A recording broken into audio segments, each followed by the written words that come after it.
Imagine this. You're sitting on your couch, you've got a nice warm cup of tea, you have a stable job, your health is good, your bills are paid. By all accounts, you are absolutely winning at life.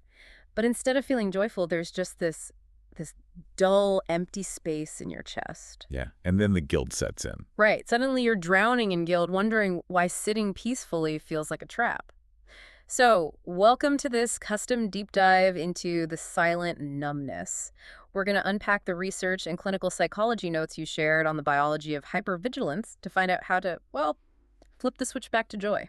And I think we should set the tone right out of the gate tonight. If you feel this way, you are not crazy and you are not ungrateful. I mean, what you're experiencing is really just rooted in how our ancient biology interacts with modern safety. Which brings up a term I saw all over your notes, anhedonia. But what's interesting here is that we aren't talking about the deep depressive state most people associate with that word, right? Exactly, yeah. We're looking at a very specific inability to feel joy when everything is, objectively fine. Like the switch is just broken. Right. You aren't overwhelmingly sad. The joy just won't click on. And to understand why, we have to look at the evolutionary advantage of our primitive brains. I mean, for a caveman, peace was actually dangerous. Because if it's too quiet, something is probably hunting you. You got it. If things were too quiet in the wild, it usually meant a predator was stalking them.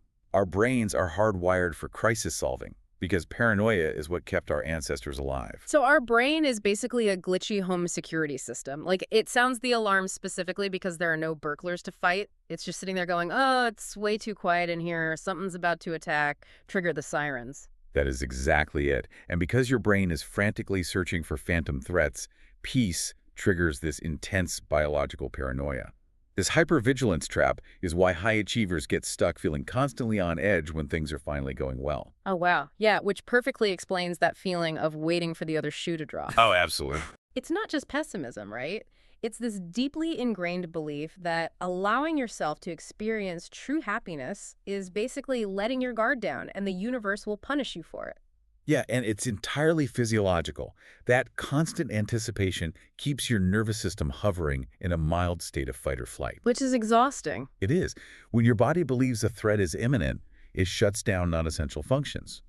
Unfortunately, experiencing genuine joy is considered non-essential when your body thinks you are, just trying to survive. Okay, I mean, I get the fight or flight logic, but honestly, telling an overachiever who is having a literal biological panic response to just think differently, that sounds incredibly frustrating. You can't just logic your way out of a physiological alarm. No, you really can't. If you try to overthink it, you're just feeding the alarm system more data to worry about. Right, right. To bypass that panic loop, you actually have to return to your physical body.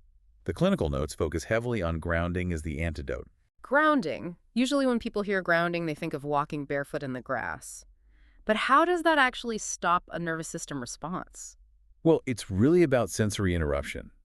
When you engage your five senses in the immediate present, like, say, feeling a freezing cold wind on your face during a walk. Or listening to the sharp crackle of food cooking in a pan. Yes, exactly. You force your brain to process intense, real-time sensory data. This physically interrupts the amygdala's fear loop.